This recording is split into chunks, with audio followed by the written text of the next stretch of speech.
I'm joined by Kevin Winter, the lead researcher at the Sustainable Water Institute here at the University of Cape Town in South Africa.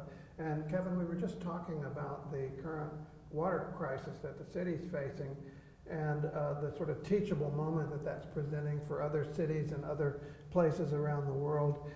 Can you tell us a little more about what's happening right now with the crisis? Well, I think first of all we've seen the first signs of a major climate change scenario panning out here. This is the first warnings of it. We've seen it in theory, and now is the experience and the observation of it. And there's probably no other way to explain 3 consecutive years of well below average rainfall, and who knows how long that might continue into 2018, 2019, and so on. And so we are, I think, seeing the first of those signs, becoming increasingly convinced that that climate change and weather variability is in this entire package that we are experiencing here. And there is in the climate science a model which is showing us that 2040 to 2070 in the Western Cape is going to be a drier, more drought-prone, less rainfall, and warmer conditions. And this is the forerunner of it. And in some ways, and hopefully it's a short run, because it gives us a chance to start rethinking our investment and our approach to water management in the long term. So there are lots of lessons to learn here, and it's partly in the history of the way water's been managed in the city, and also in the way in which we have responded to the immediate crisis. So we were talking yesterday with your colleague Neil Armitage about some of the ironies of this event, and for example, the unintended consequences of the city's policies, maybe focusing a little more on conservation, which is a very laudable thing to do, but not necessarily building in as much redundancy into the system. Can you tell us a little more about that? Well, sure. I mean, I use the analogy of a car driving, in our case, on the right-hand side, which would be the wrong side of the road, and the driver looking in the rearview mirror. And the road behind is been twisted and bumpy, but we've managed it, and we're very proud of the road that we've traveled, and we've got there, and we sway over onto the wrong side of the road, and immediately over the hill comes that juggernaut with the lights on and the hooter blaring.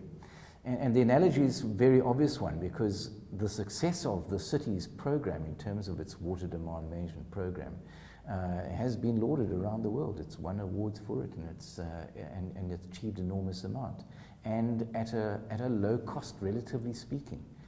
It's not the only thing in the program, but certainly has been the very successful one. So our eyes have been really in the rearview mirror, and this juggernaut has come much faster than we could ever imagined, and at such speed too, and gives you very little wiggle room at this stage to actually move this way or that way out of it, because you're so highly reliant on surface water dams.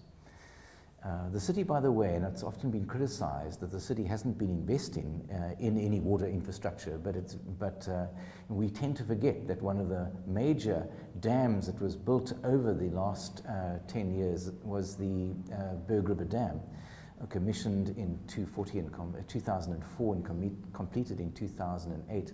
And that dam, which was paid and initiated, in fact, by the City of Cape Town, paid for by the City of Cape Town, and is now on a long-term lease, as it were, in terms of trying to get returns on that revenue.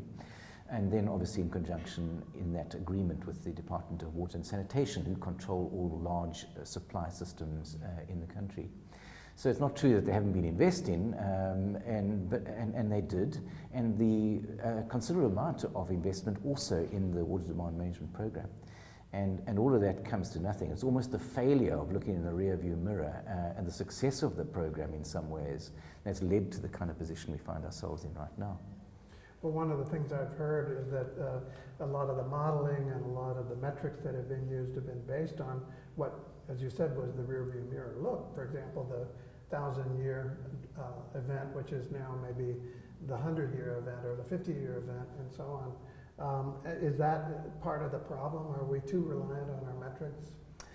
Well, I think we are, because most modeling relies on data that exists and is historical data, and one projects from there, and you're not always right. And I think right now there could have been no predictions. that you would have 3 years in the way they are. So models really don't help us in trying to make that kind of decision. So doesn't that argue then for more redundancy and perhaps more capacity, which might seem to be waste, but it might also be something that allows for unpredictability? I don't know about redundancy so much, but what I do think is that the flexibility within the system has got to be much more ingrained into the kind of decisions and policies going forward. And I think that is where we're at right now. If I had to look at any kind of real issue, and that is that we still draw in very large percentage, 98% from our surface water dams. And the other difficulty, by the way, in the Western Cape here is that an agricultural sector is sharing the dams that are being supplying the city of Cape Town. That's a disaster, because if you're going to find an agricultural sector also caught up in a climate change battle, then you need to make sure that you're actually not in the same pond, because you're not going to be able to survive very easily in terms of the kinds of demands that agriculture are going to be presenting, and they're much harder to control than a city in terms of its water demand. So this story has become a worldwide story, as you well know. I think you've probably been harassed by people like me and other interviewers over the last weeks and months. But clearly this has struck a chord, and I wonder what you think has driven the interest in this story. Obviously an important issue, but it's become somehow a more resonant global story, don't you think? Yeah. Well, of course, we talk lots about climate change, and I think the world's looking for examples of where climate change is actually starting to show its face at a very large scale. And here's one, a big city that is starting to experience it in a way which is quite profound.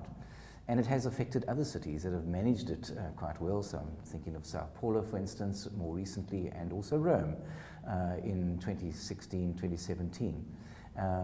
But here is a case too, where we're sitting on the African continent. I think there's a certain nostalgia to some extent of that, and it's a city which is, I think everyone knows, is one of the most beautiful cities in the world, and so there's that other added dimension to it.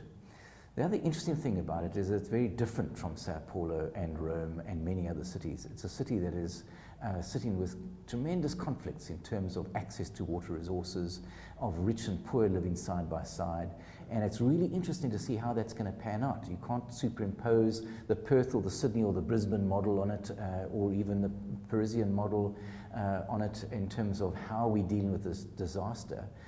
It is also one of how we deal with the inequities that are part of the access to water and how that pans out in terms of the management. So it's interesting. It's got a lot of very interesting dimensions, which I think is not above all. Above all, I think it is the climate change, but certainly these other almost sidebars that are attracting a lot of attention too. So one of the things we also talked about with your colleague Neil Armitage was the response of the people in the city, which is quite interesting, and maybe it seems to be quite inspiring that people are conserving and changing their behavior. So when you talk about the uncertainty of the climate, there's also the uncertainty that's a positive thing on the part of human response, wouldn't you say? Yeah, I think that has been a very interesting case of the adaptation and the means with which they have found it in the last 18 months probably, and even less, to do all sorts of things which are showing, debunking the myths, for instance. Do you put up rain tanks in Cape Town when it's only a winter rainfall region, supposedly?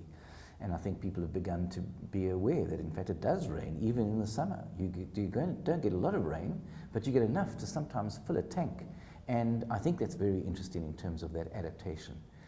The other thing, of course, is that this is the era of the social media, and I find that fascinating that people have learned from each other through social media, sometimes learned bad habits and have ranted here and there, but social media in some cases is driving some very important education and adaptation skills. And I think that's very different to a drought that we experienced in Cape Town in 2005, when we were in a very similar position, but the hype and the interest was certainly not there at that time, and now the global village exposes itself to how quickly news travels, and that's a fascinating part of the story as well. It's interesting that you mentioned that, because one of the other things we've been talking about here at the conference is empowering local communities with data, with cell phones and social media and all the other things, particularly informal settlements and slums, and how those kinds of tools can actually give people the resources to adapt to these kinds of challenges, and it seems to me a very hopeful thing. Yeah, indeed. I couldn't agree more. And I think the other area is how we now start to use cell phone technologies and networks to build the capacity to deal with, if we get to day zero, when the taps are switched off, of how we use that network positively to draw people to neighborhoods, to areas where there are well and better water is sourced, and to enable people to find that water when they desperately need. And I think that's an interesting chapter if we go down that route. Well, I know we'll be watching this story closely around the world and expecting that Cape Town will emerge stronger and more beautiful than ever. So, Kevin Winter, thank you. Thank you.